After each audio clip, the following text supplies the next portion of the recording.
Many thanks for joining us on KTN News. Let's look at our top stories tonight. President Uhuru Kenyatta has said that the war on terror and trade will be top items on the agenda when he meets U.S. President Barack Obama later this week.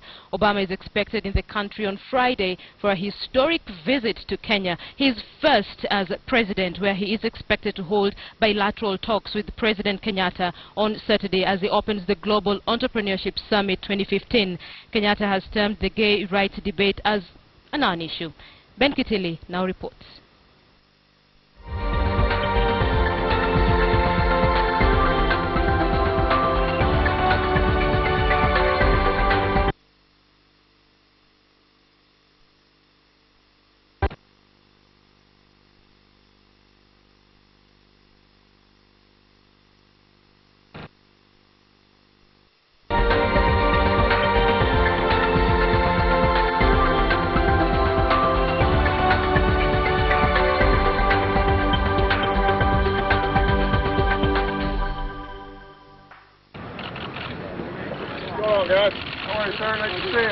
As is standard United States security protocol, the finer details of President Barack Obama's visit to Kenya have remained secret. However, Obama will certainly meet his host, President Uhuru Kenyatta, on Saturday, where the two will hold bilateral talks. President Kenyatta has indicated that the fight against terror will be a key part of the discussions. Both are equally important. I say why, because there cannot be trade, there cannot be entrepreneurship if we don't have a secure environment. So it is important that we are able to ensure that we can guarantee security for all in order to be able to focus on the issues of trade. Obama will be accompanied by dozens of world business leaders, some of whom are already in the country, as Kenya seeks to welcome global investors. President Kenyatta has also said that trade relations between Kenya and the United States will be a key issue during the meeting between the two leaders. This is now the second most important trading partner, and indeed our exports to the U.S. hit 30 billion shillings last year. Our textiles find a ready market in that country, and our natural heritage brings many American visitors each year. The U.S. President's visit to Kenya had been delayed by President Kenyatta's case at the International Criminal Court. Although that has been terminated, the case against his deputy William Ruto is still ongoing, albeit faintly. Kenyatta maintained that Ruto would meet Obama. And without a doubt, he is coming to meet the government that is in place, that includes all of us. So I think the question you're asking is pretty irrelevant, because last I recall the deputy president was part of this government. President Kenyatta swiftly sidestepped questions from the press on the issue of gay rights in Kenya, saying that will not be on the agenda. With regard your other issues, to me those are basically non-issues. A host of leaders, including the deputy president, have already warned President Obama against pushing for gay rights during his visit. Our journey is not complete until our gay brothers and sisters are treated like anyone else under the law.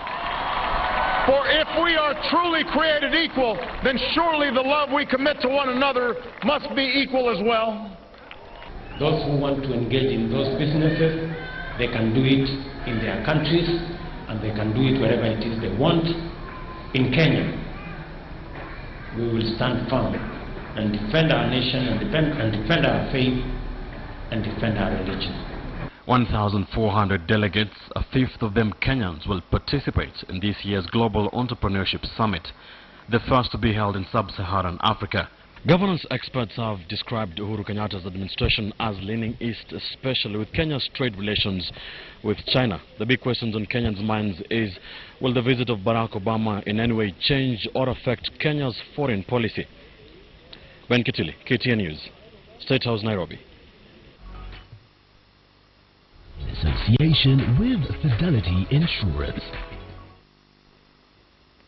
Let's tell you that story by Ben Kitili, and it forms the basis of a big question tonight. We're asking, what is the most important thing that you think President Obama should discuss with the President Uhuru Kenyatta when he lands in the country? What are the priorities for you? You can tweet us at KTN Kenya. You can tweet me at Lindo Gutu. We'd love to sample some of the issues that you think should be discussed between U.S. President Barack Obama and Kenya's President Uhuru Kenyatta. Let's stay on that topic and bring in Yvonne Okwara.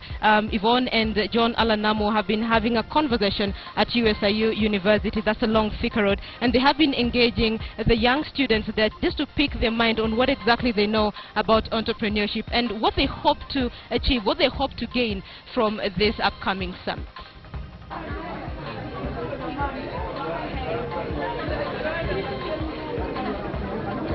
Is entrepreneurship a man's world? That is the question, Linda, that we sought to find out the answer to right here at USIU Africa just a short while ago, right here in Nairobi, Kenya, along Thika Road. And going by the entrepreneurs that we spoke to here, women are certainly making great leaps and strides in the world of entrepreneurship. That was the focus of our discussion today in the run-up to the Global Entrepreneurship Summit. We're able to showcase organizations like Akira Chicks and the East Africa Online Transport Agency transport a world that's fairly dominated by men, but they were able to tell us some of the challenges they face and indeed the milestones. That is the focus of our trip round universities here in Nairobi, Kenya, as we seek to define entrepreneurship so that we have a better understanding of it and also give advice to entrepreneurs in terms of getting funding, getting the skills and getting the support that they need. As you can see from the crowd behind me and from the noise that you can hear, a lot of interaction going on even after the show. So talking about some of the capacity that's in place for women, some of the challenges they have like ownership, collateral, and even the societal conditioning that women go through. But it's not all lost. There's a lot of women that are doing great things indeed in the country and in the region. We also spoke to the executive director of Femnet, Dina Musindarwezo, talking about the capacity building they're doing not just in Kenya, but within the East African region as well. Washek Nvati also talked a bit about how we handle money, what our relationship is with money, and what image that portrays to the potential investors that will be coming to the country at the end of this week. And so the conversation continues. We were at Daystar University yesterday, at USIU this evening. Tomorrow we move the conversation to Strathmore Business School, and we're talking about providing spaces where entrepreneurs and those with big ideas, small ideas and everything in between, the spaces that are available to them, they'll be talking to us about their incubation center. We'll also be discussing policy and legislation around it. For example, the 30% of tenders that are set aside for youth. Do the youth know what is needed? Johnson Sakaja, nominated MP and one who has been pushing for integration of youth in enterprise in the country, will be joining us as well to tell us everything you need to know as a young person in terms of doing business with government. For example, do you know what a youth certificate is? Do you have one? Have you registered a business?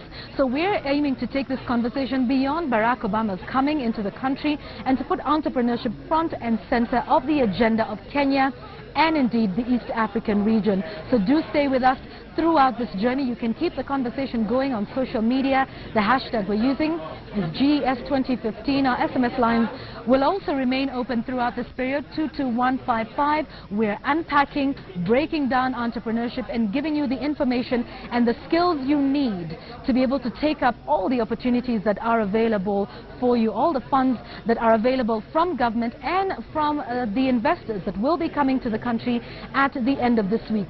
If you're not an entrepreneur, we'll be telling you why entrepreneurship is important and how the GE Summit could affect your life.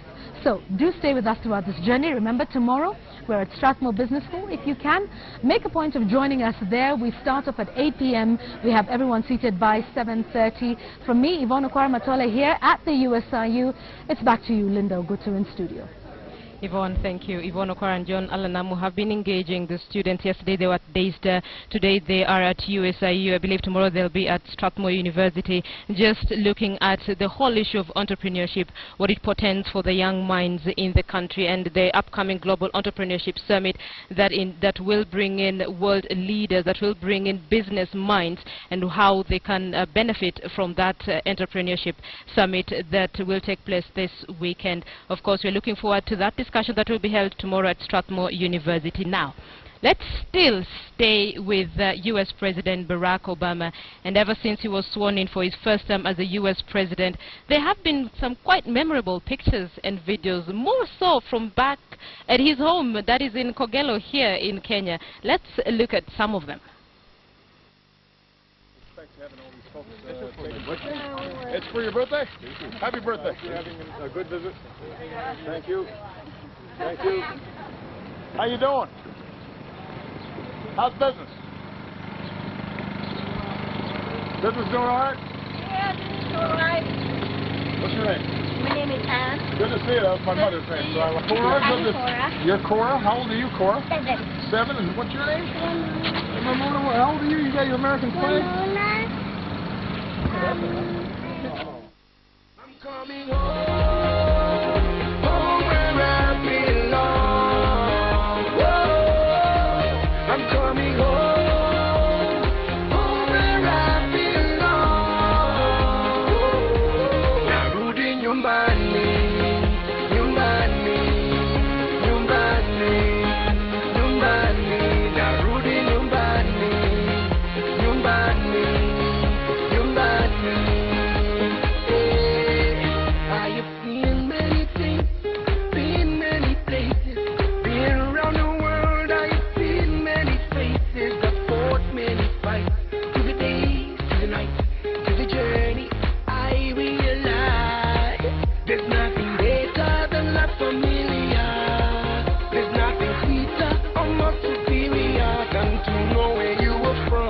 Represent your home, so when you hear this song, I'm coming home, I'm coming home, home where I belong. Whoa, I'm coming home, home where I belong. Narudi nyumbani, nyumbani, nyumbani, nyumbani. Narudi nyumbani.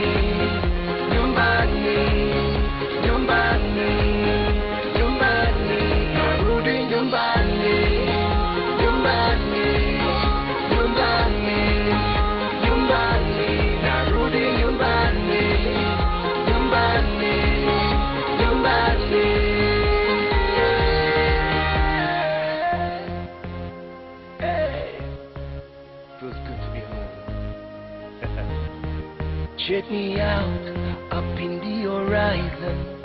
Coming home, I am coming home. Check me out, up in the horizon.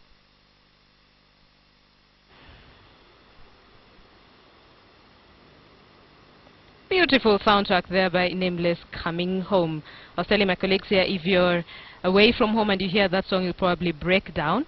So let's wait for the U.S. President Barack Obama as he makes his way here on Friday. His itinerary is not clear yet, yeah? But we expect him to arrive on Friday, that is the 24th of July. He will be making his way to Kenya on Saturday, that is the 25th.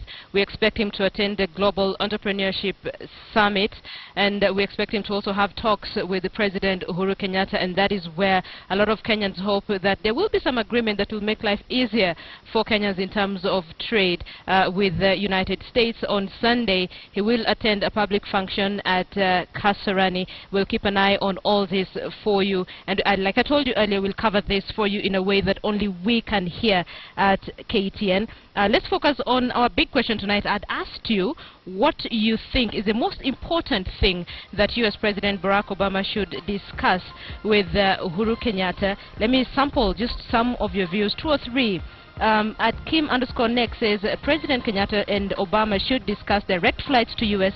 With this will ensure that we enhance trade between the two countries. Atonya Stanley says, I'd want a candid discussion held on terrorism and where there seems to be a lapse on intelligence sharing between Kenya and the United States.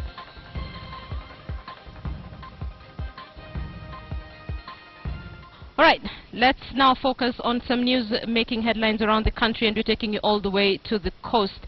And I'm bringing in my colleague Francis Ontomwa. He's been keeping an eye on a story that has the doctors and the entire coastal region very happy. Ontomwa.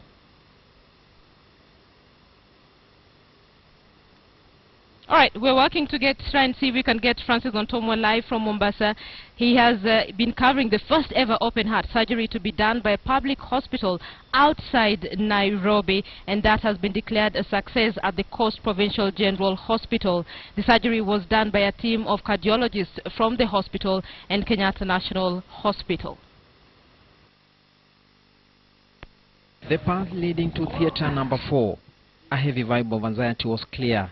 Senior surgeons putting heads together for preparations of the first ever open heart surgery to be conducted at the facility. There is no taking chances, and everyone has to put his best foot forward. A first of its kind to be ever conducted at the hospital. The first time we're going to have open heart surgery in a public hospital outside Nairobi. It has been a long journey. We've been meeting many times in a week to make sure that things are correct. I want to say that cardiac services, whenever you have cardiac services in a hospital, other things automatically improve. 5 patients have been lined up for the process this week, and doctors are keen to make this a success. Mombasa Governor Ali Hassan Joho made a visit to the hospital to oversee the groundbreaking event. The talk really has been so much of negative in the healthcare. But I want the country to know there are strides that are made, there's progress that is achieved. And therefore, this really is one area that I want you we all must appreciate, that we're able to make decisions locally and execute them. The excitement aside, ahead however lies teething challenges that the hospital will have to grapple with, ranging from infrastructure to placement of adequate personnel. The hospital has only one cardiologist, and this has prompted a partnership with KNH. This is something that we're able to do, and we promise you we'll do our best and make sure that with your excellency and your staff, we will provide the support that is always required. Open heart surgery is an intricate procedure that involves operating directly on an exposed heart. African-American surgeon Daniel Hale Williams is credited to have been among the first medics to have successfully done cardiac surgery in 1893. And we want to make this program not as a one-off, but to develop it into something that is regularly done.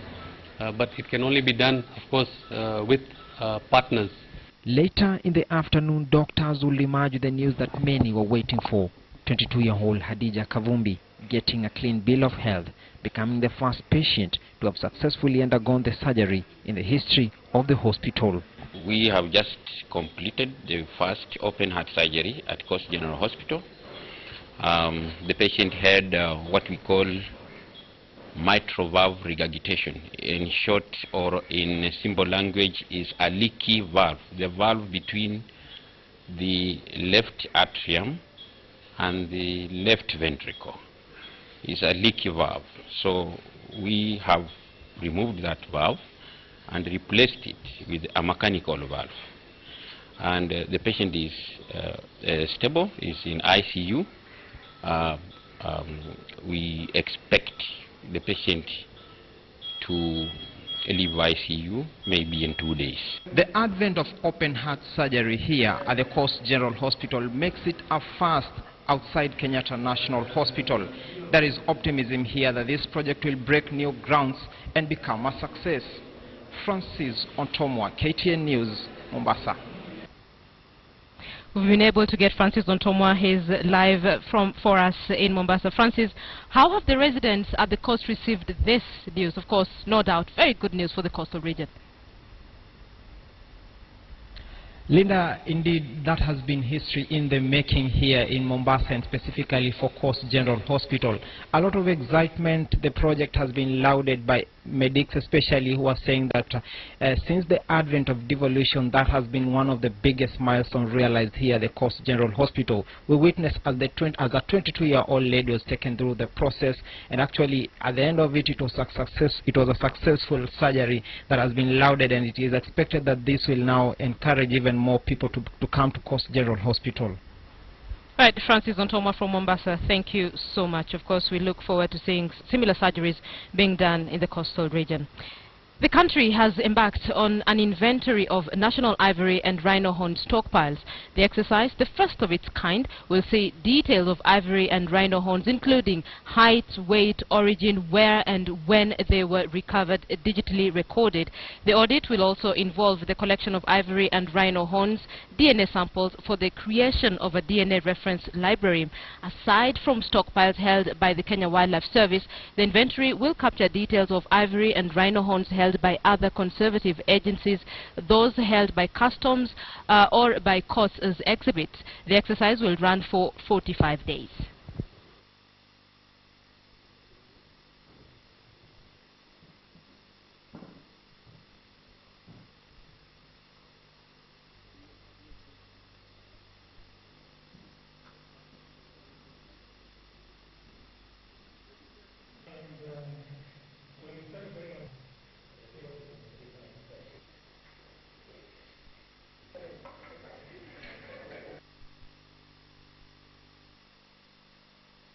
This is not just a wildlife issue, it's an economic livelihood issue, it's a security issue, it's an economic issue, and it's about Kenya's place in the world. We can burn ivory and do all these things, but unless we can persuade the public why we're doing it, we'll be wasting our time. Ivory must be seen as only valuable if it's on an animal. It should not be ever seen as a valuable commodity for trade. The inventory process will yield a digital national ivory and rhino horn database. This database will be stored on a secure server, hosted and maintained solely by Kenya Wildlife Service and with restricted access. Staying with wildlife matters, conservationists are headed to the court over one of the government's most treasured projects. The conservationists are opposed to a deal that will see the multi-billion shilling standard gauge railway pass through the Nairobi National Park. The government says that the redesigned SGR route, which will now affect the park, will save the taxpayer close to 10 billion shillings. But conservationists argue its effects on the survival of wildlife will have a much higher cost. Scenes like no other. Wildlife roaming in the backdrop of the city have earned Nairobi the title the wildlife capital. Home to 4 of the big 5, the Nairobi National Park is the only park in the world in a capital city. Gazetted 69 years ago, the 117 square kilometer park has retained every inch of its 28,911 acres. But all that is about to change. Kenya Railways, the National Land Commission and the custodian of Kenya's wildlife, KWS, last week inked a deal that will for the first time see the park lose some of its land for development.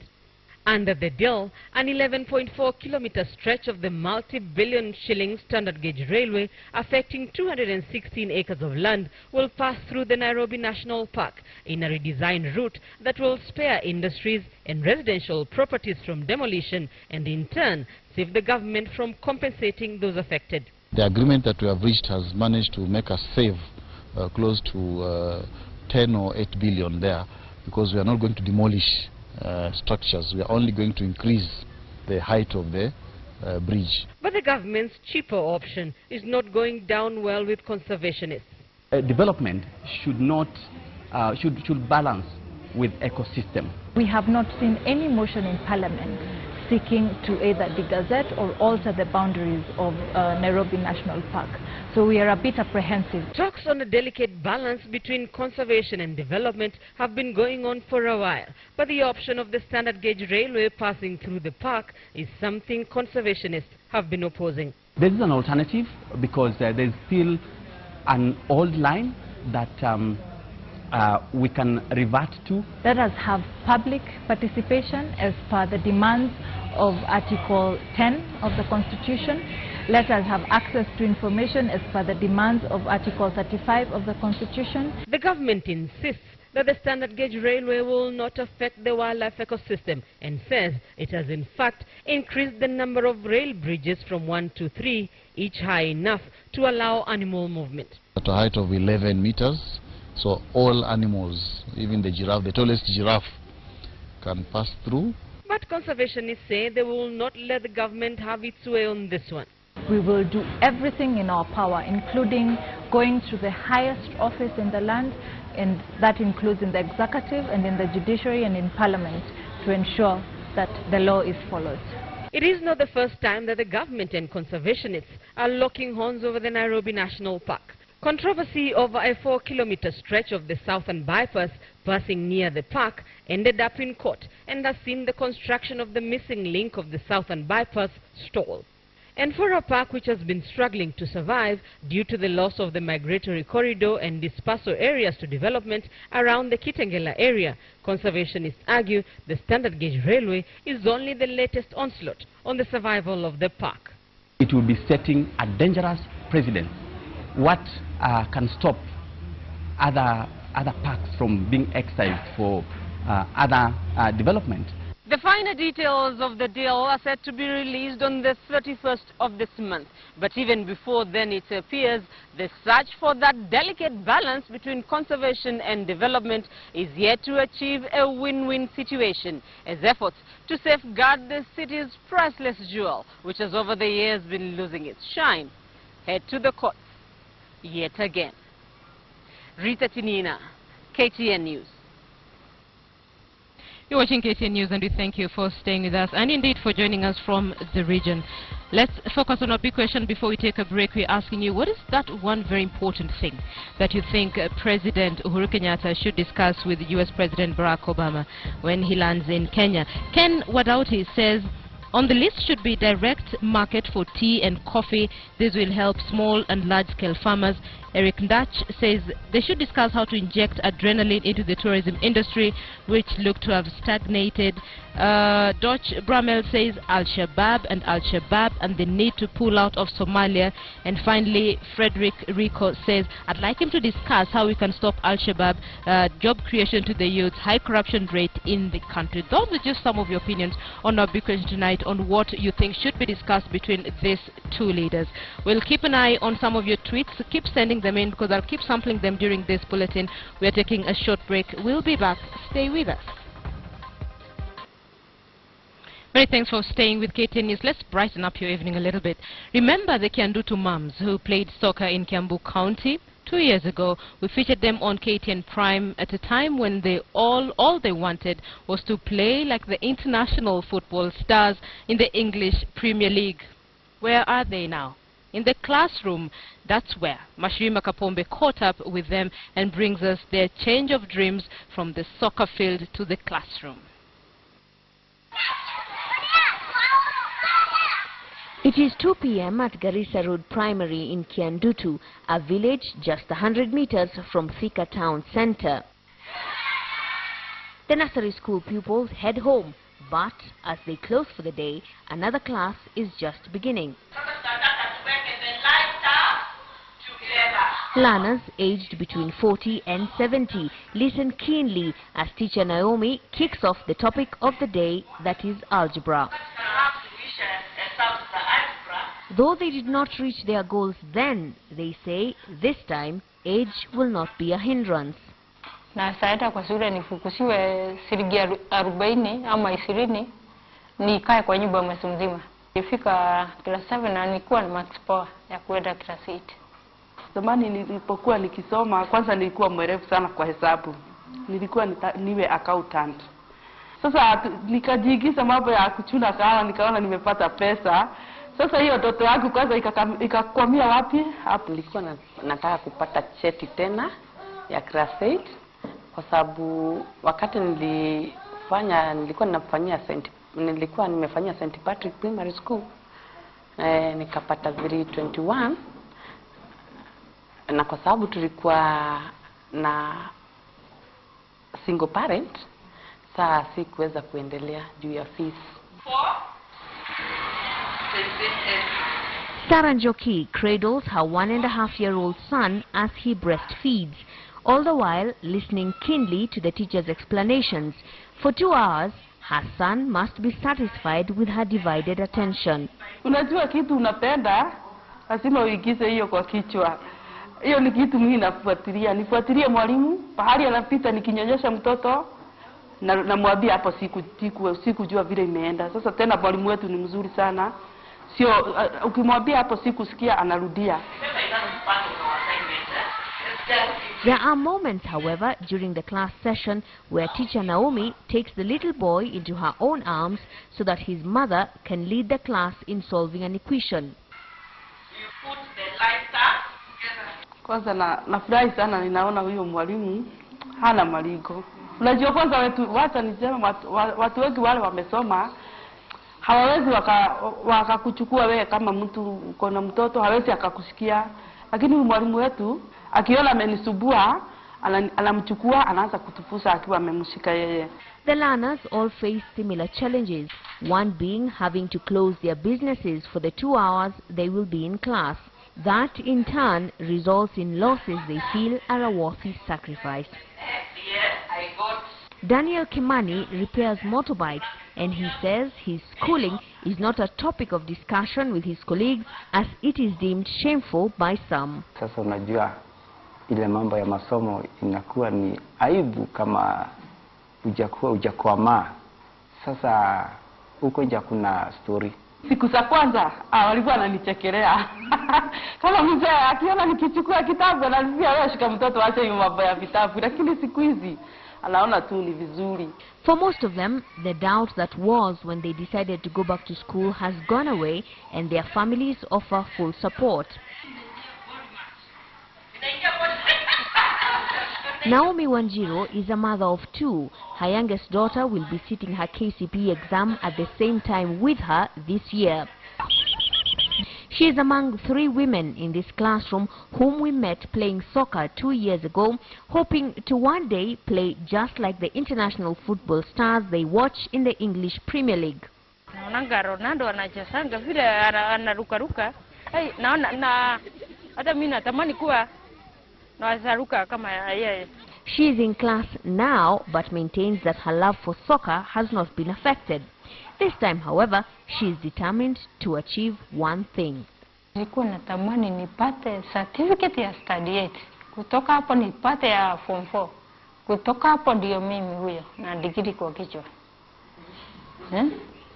Sipopata hivyo sitaki kwa class. Their teacher, Naomi, is glad her learners have dreams they are determined to fulfill. Ningefurahia sana kusikia niko na karani hapa, kwa sababu inawezekana. Ningefurahia kusikia niko na graduate hapa, kwa sababu inawezekana.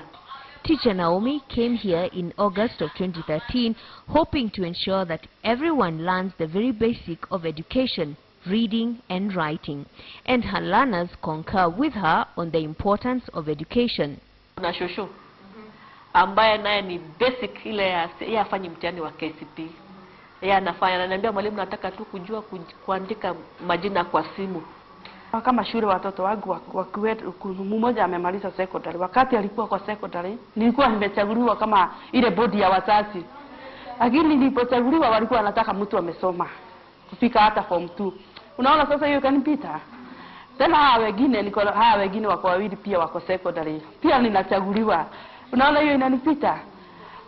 Sasa mimi napenda tu nisome, angalau nikifanya 8 niendelee, hata Kisugu hiyo imeniingia, Hata saa zingine mkiongea kama ni saa 3 niwe nakaa hapo naelewa kila kitu, hivyo hiyo kizungu hiyo imeniingia pia mimi. So empowered are these women that they take a moment to make sure their rights and that of others who may not understand what's going on are not infringed on. Their only prayer now is that the government will provide a space for them to learn so that they can spend more time studying rather than waiting for their children or grandchildren to leave the classroom they use now. 8 of them will sit for the KCPE exam this year. It may look like your regular classroom with letters of the alphabet and charts on the wall. The learners, however, are not so regular. They are mothers and a father whose dreams were cut short at some point in their lives, but now they've taken a step to relive their dreams. Mashirima Kapombe, KTN, Kiandutu in the county of Kiambu. Beautiful story there by Mashirima Kapombe. Remember, just immediately after this bulletin, we'll be hosting a panel and we will be looking at the U.S.-Kenya foreign policy. We'll be speaking to Atieno Ndomo, development policy analyst, Ken Kambona from the international development. He's an international development expert. And we'll also have Elizabeth Kangete, mayor of Barking and Dagenham, live from the United Kingdom on Skype. We'll have Elkano Dembo, former Kenyan ambassador to the U.S., live from Accra, Ghana. And we will also have James Smart. You know him. He's our international correspondent live from the United Kingdom. We're taking a short break on KTN News. We'll be back. Stay with us.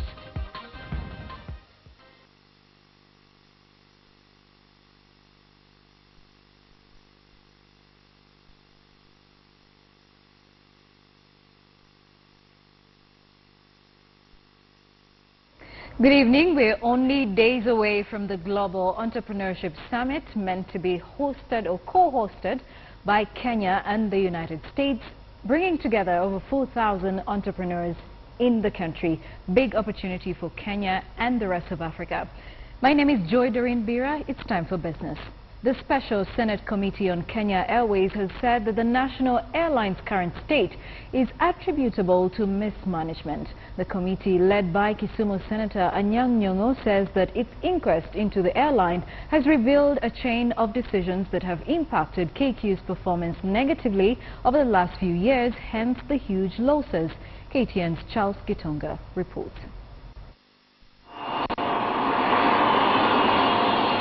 Kenya Airways' flight into turbulent times seems far from over, at least according to the Special Committee of the Senate. The senators have been conducting inquiries into the airline's current state in a bid to uncover the reasons for KQ's declining fortunes. The committee has faulted several key decisions made by its management in recent years, including the 10-year strategy to expand the airline's fleet, called Project Mawingu, saying it has crippled the firm. Project Mawingu sought to increase KQ's fleet to 119 modern aircraft, covering 115 routes by 2021 at a cost of 300 billion shillings. This was to happen amid a retrenchment drive that would tame the company's runaway wage bill, which had doubled in size between 2007 and 2012. This initiative did not run well with either the pilots or the cabin crew. The pilots felt that retrenching some of their members while also acquiring a new fleet was not rational.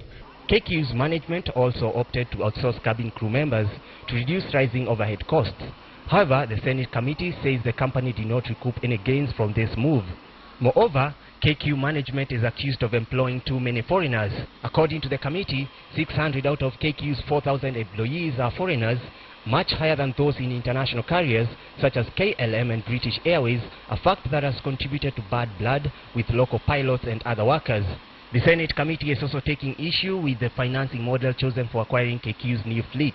In 2013, KQ signed a 10 billion shillings loan agreement with Citibank and JP Morgan, repayable in 12 years, and an additional 13.5 billion shillings financing from a Afrexim bank, raising the airline's debt to 89 billion shillings. Ask the airline to provide us with documentary evidence of each arrangement that are made since 1996 for us to evaluate the rationale behind choosing one form of financing from the other. On top of this, the senators are questioning the 3-year fuel hedging contract signed in 2009, which was expected to strategically position the airline against rising international fuel prices by locking its purchase price at $90 per barrel. Unfortunately, oil prices have since then declined, hitting a low of $43 per barrel last year, which has made KQ's pricing uncompetitive against regional carriers like Ethiopian Airlines, who have capitalized on this to increase their market share. We want to know what is the rationale of buying certain types of planes, putting them in certain routes, and given the importance of the African market.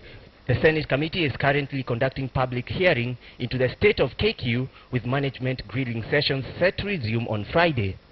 Charles Gitonga, KTN News. The government's plans to fund expansionary infrastructure development in the country could be a key contributor to the quick drop the shilling has suffered over the last few months. But the state says the developments are the key to future growth and development, and they say there is no plan to scale back. KTN's Adelaide Chungole tells us more. Debate on the fate of the shilling and the efforts to rein in the runaway depreciation took a turn last week, with focus shifting from the central bank's interventions to the factors that are fueling the steep drop. Chief among these was the wide current account deficit, brought about by stagnant exports and a capital-intensive import bill, thanks to the government's increased focus on infrastructural development. Experts say these developments contradict CBK's contractionary monetary stance by worsening the already heightened demand for dollars. This has put the National Treasury as the custodian of the fiscal policy in the spotlight. Obviously, we will be watching also how the fiscal performance is evolving, with a view to ensure that if there are huge expansion, we'll make sure that we can constrain that in a manner that the current account deficit does not widen. According to data from the Kenya National Bureau of Statistics, the gap between Kenya's imports and exports stood at 101.5 billion shillings in the first quarter of the year, up from 63.7 billion recorded in the same quarter last year. This is, to a certain extent, a welcome widening of the current account, in the sense that if you look at the reason why the current account deficit is widening, it has to do with imports. It's unavoidable if we need to implement the standard gauge rail as quickly as possible. However, London-based ratings agency Fitch is not buying Treasury's argument. The firm has downgraded Kenya's credit rating from stable to negative, owing to what they called worsening public spending habits, the widening current account deficit, and a rising debt-to-GDP ratio. In a statement, the firm says Kenya's public finances have been deteriorating steadily since 2008, reflecting weak revenue performance and persistently high recurrent expenditure. Similarly, foreign direct investment remains below its peers across Africa, and this has resulted in an unfavorable funding mix, including short-term capital and debt financing. But Treasury insists that the fundamentals of the economy are sound, with the debt level still remaining sustainable and a balance of payment position that is still positive. We are in a sustainable debt situation. The current account is also sustainable. We've had discussions with the IMF on these matters, and so I wouldn't be worried about the widening of the current account deficit. With the National Treasury defending its fiscal policy and saying it is sound, the focus now turns to the central bank governor, who will appear before the Senate committee to explain what monetary policies they will put in place to defend the beleaguered shilling. Adelaide Chungole, KTN Business. Thanks, Adelaide. The Ministry of Transport has published a notice approving Treasury's proposal to raise the roads maintenance levy by 3 shillings. This effectively increases the levy charged on a litre of fuel from 9 shillings to 12 shillings effective August. The increment will be priced into the next month's fuel pricing formula by the Energy Regulatory Commission. The decision adds to the growing pains motorists have faced this year as they prepare to dig deeper to fuel their cars. With a litre of super petrol currently retailing at 98 shillings and 59 cents per litre in Nairobi, the new levy will lift pump prices above the 100 shilling mark for the first time this year. Increases in pump prices have a knock-on effect on transportation and power costs, which could increase inflationary pressure in Kenya. As it stands, the inflation rate has been on an upward trend, hitting 7.03% in July, up from 6.87% in May. The additional revenue raised from the enhanced levy should partly finance the planned tarmacking of 10,000 kilometers of roads in 5 years and maintain the existing ones. And well, that's it for KTN Business. My name is Joy Doreen Bira. Have a good night. Mombasa-based Bandari FC are vowed to inflict more pain on the 2009 Kenya Premier League champions Sofapaka when they meet this weekend in Mombasa. Both teams lost their fixtures last weekend, but it was Sofapaka who lost heavily after conceding 5 goals to Tusker. It will be a case of 2 wounded lions when Bandari FC plays Tusker FC at the Mbaraki Stadium this Saturday. The coastal-based side lost their last weekend match 1-0 away to Muhoroni Youth, while Sofapaka get into the match after a 5-0 humiliation by Tusker at home. Both teams will be thirsty for a win. Pia sisi pia tumefungwa. Kwa hivyo ni mechi ni mpate. Kila mtu ambaye atakuwa amejipanga vizuri anachukua hizo pointi 3. According to long-serving Bandari FC coach Twahir Muhyiddin, the players will this week be working on a few mistakes that cost them the Muhoroni Youth win. Ambapo wao pia walikuwa wamefunga katika kipindi hicho cha pili dakika 82. Lakini sisi tulizipata awali hizo nafasi. Kwa hivyo tungekuwa tumeimaliza hiyo game mapema sana. Bandari FC are targeting a top 5 finish in the Kenya Premier League, and every point earned will be crucial to help the team realize that dream. The team is currently ranked 6th on the log with 29 points behind Tusker, having played 19 matches, won 8, drawn 5 and lost 6 of those matches. The team hopes the home fans will help steer them to a win. Waje washangilie ni timu yao ya nyumbani ya pekee. Kwa hivyo tunapigania, tunawania kwa katika zile nafasi 5 za kwanza za juu au zaidi hapo Mungu akipenda. Bandari's opponents Sofapaka on the other side are ranked 4th with 33 points from 9 wins, 5 draws and 5 losses. Lynn Washira, KTN. With the national 15s rugby team, the Simba 15s going up 2 places in the latest IRB World Rankings following their crucial win against Spain on Saturday. Focus is now on building a strong Kenyan side to aid Kenya qualify for the 2019 World Cup. The 15s is aiming to finish within the top 25 teams in the world at the end of the 2015 season, and that aspiration seems to be on course after their hard-fought 36-27 win against superior-ranked Los Leones of Spain.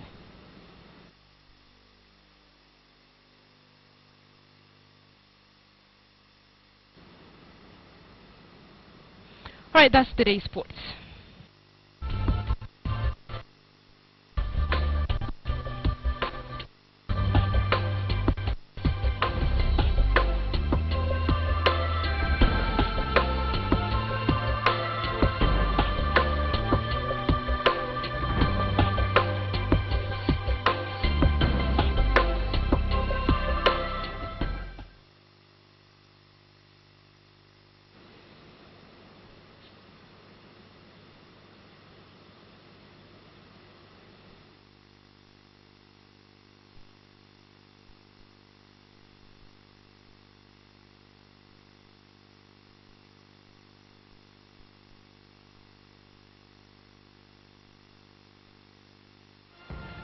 Tonight we asked you, what is the most important thing that you think President Uhuru Kenyatta and President Barack Obama need to discuss as Obama makes his way to the Global Entrepreneurship Summit in Kenya?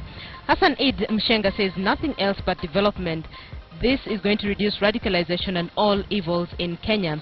Wambugu Thige says enhancing KDF mandate through the United Nations Security Council to hasten resolution of Al-Shabaab menace. Daniel Mwarimu says fair trading conditions for Kenya entrepreneurs and e-commerce. Finally, Ben Shaw Ayeko says, I wish Obama would just propose free market entry of a given line of Kenyan products into the United States. Those are your opinions on our big question tonight, on what you think is the most important thing that these two leaders should look at. We thank you for watching KTN News. For those of you who are still interested in having a conversation about that visit that is expected by US President Barack Obama for the Global Entrepreneurship Summit, you can keep that conversation alive on KTN News. I'll be hosting a panel in just a few minutes. That panel will have Atieno Ndomo, the development policy analyst, and we'll have Ken Kambona from the international development. He is an international development expert. alert. And on Skype, we will have Elkanah Odembo, former Kenyan ambassador to the US. Will be speaking to us live from Accra in Ghana. We'll have Elizabeth Kangete, she's the mayor of Barking and Dagenham, live from the United Kingdom. And finally, we'll have James Smart on Skype as well from the United Kingdom. Thank you for watching. Whatever it is you've been watching us from, have a good night. I'm Linda Magutu.